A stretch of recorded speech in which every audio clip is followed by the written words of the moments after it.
Hey everybody, one eBay purchase to show in this video. Big Knicks PC edition. Well, big to me, I'm sure to some people this isn't anything too special, but does anyone remember Linsane? A few years ago, for a few weeks, this guy played like he was going to be one of the best players ever. Like, no joke. For those few weeks, he just played unbelievable basketball, but ended up getting injured towards the end of that season, which a lot of people forget.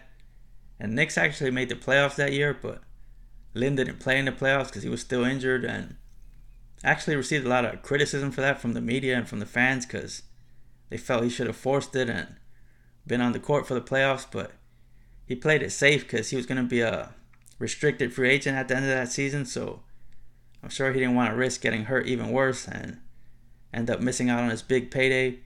And as it turns out, he did get a big contract from the Rockets that offseason. And because he was a restricted free agent, what that means is the Knicks could have matched whatever offer he got from anybody, and he would have been forced to stay with the Knicks. But as it turns out, they didn't match the offer that Houston made him, and he just ended up going to the Rockets, and probably ended up being the right decision because he never played at that great level again and has been injured a lot since then. Seems like every year he misses a portion of the season with some kind of injury. But with all that being said, I always wanted this for the Knicks PC because I remember when this card came out, it was his first auto in a Knicks uniform. His rookie autos pictured him with the Warriors.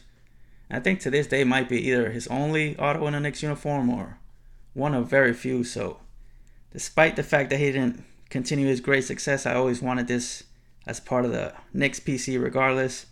Because it's just how I collect my teams. You guys all know that. Like, it isn't always about like the Hall of Famers and the MVPs and all that. Like, when I look through a stack of cards of my PC teams, I want it to be like kind of like a scrapbook of that team's history, like the good, the bad, and everything in between. So even though it didn't last long, that run that he went on was magical. So now anytime I look at this, I'll think back to those few weeks where Jeremy Lin owned New York City. And glad I could get this now because back when it came out, it was easily a triple-digit card, and I just was not willing to pay that, but just as happy to add it to the collection now as I would have been back then. So thank you all for watching and for listening to all that. I'll talk to you guys again next time.